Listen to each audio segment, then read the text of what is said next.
Simba. Never return. When the world turns its back on you, you turn your back on the world. The past can't hurt. Either run from it or learn from it.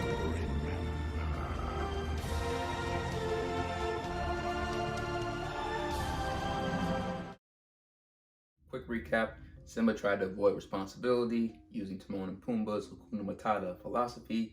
The past shows up by Nala and Rafiki, and even though the past hurts, he's ready to learn from it, move forward, and not blame himself for his mistakes. Cool? Cool.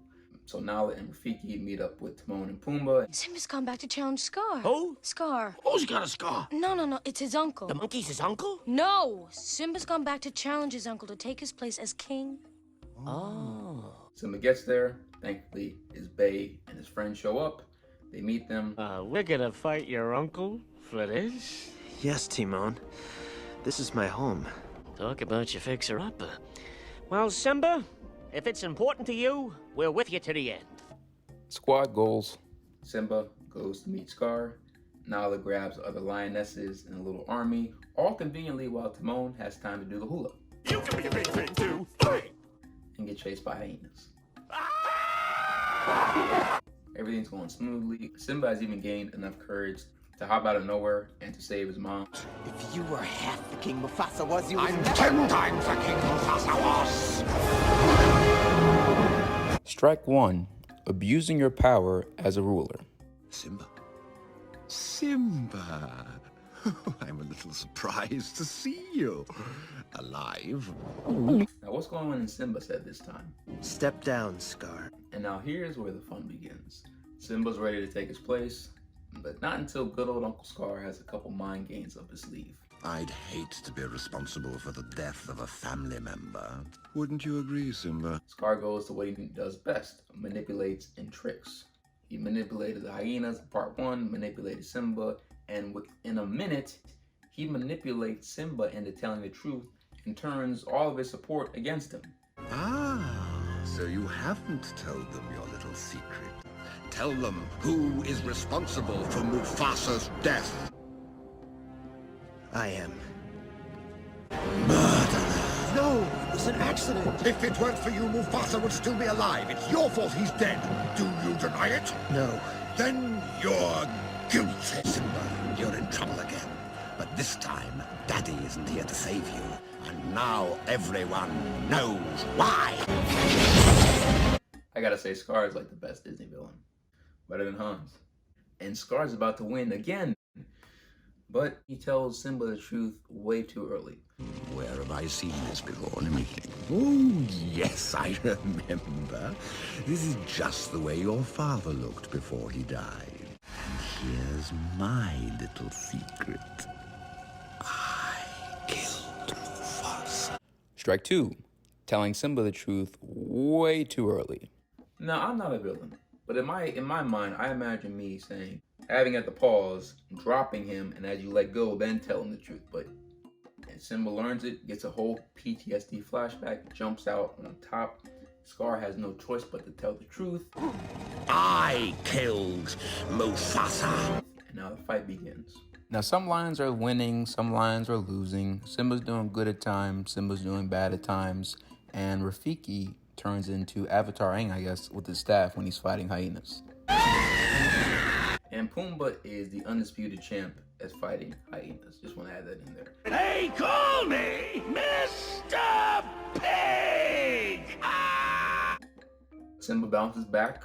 Scar has nowhere else to go. And Scar tries to play those little mind games one more time. Please have mercy, I beg you. You don't deserve to live. But, Simba, I am family. You wouldn't kill your old uncle. I'm not like you. Oh, Simba, thank you. You are truly noble. I'll make it up to you, I promise. How can I prove myself to you? Tell me, I mean, anything. Here's the mind game that Simba plays on them. Run. Run away, Scar. And never return. Talk about a cruel irony. So Scar can't accept it, arrogant, and conveniently finds some fire to throw for Simba's eyes to catch.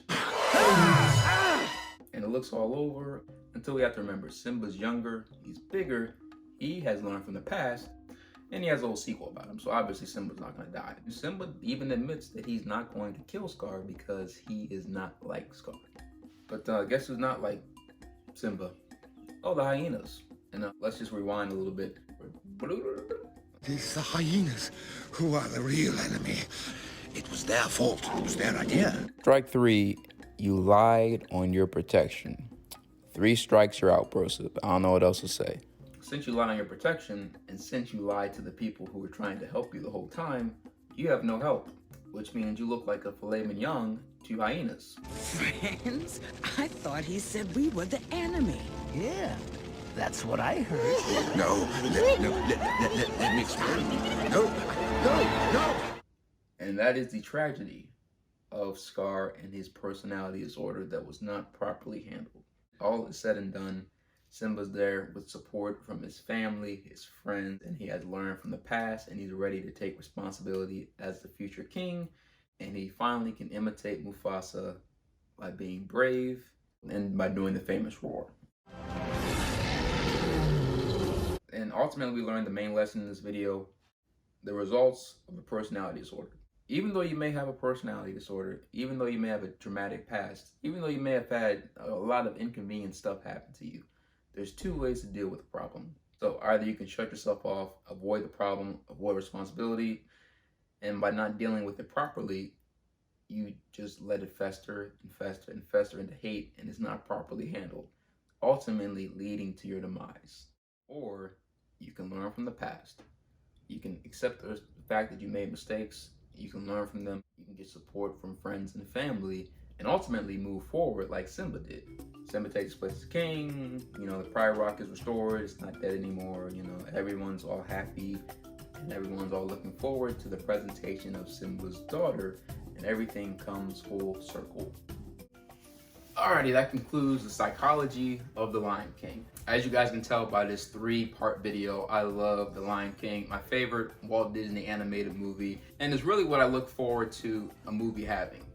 A compelling plot line, strong and memorable and courageous characters, comedy duo, comedy relief, perfect music and score, and ultimately the villain. It's what really sets Disney apart when it comes to making movies, especially for kids that adults can benefit from. It's why there's so many Disney musicals. It's why Disney owns Hamilton. Hopefully I don't become obsessed with Hamilton, but no promises. It's everything that I want a movie to be. So that's why I spent like 30 or 40, probably 50 hours editing a 3-part video, because I want people to know the motivations and the lessons behind this movie. And as a disclaimer, I don't do this to make fun of people with mental illness or personality disorder. I simply like to look at movies as a method of dealing with our differences and our problems. So I simply wanted to make some motivation, education, learn from the past, and get some laughs.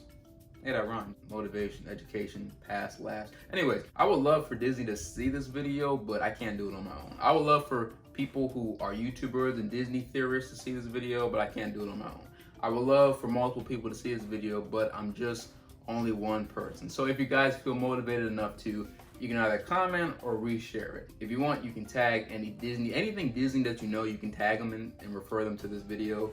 Parts 1, 2, 3. If any of these parts affected you, feel free to comment, let me know. If you want me to talk more about this stuff in the future and psychology of movies, it was pretty fun. I enjoyed it. It's for you guys. So if you liked it, reshare it. That is it. Thank you guys for watching. I hope you enjoyed it. Enjoy your day. Thank you for watching. If you saw the whole 30-minute video, you get a virtual hug from me. I appreciate it so much. And even though it's not as financially successful as the Frozen collection, I guess, in my personal opinion, I like Lion King better than Frozen.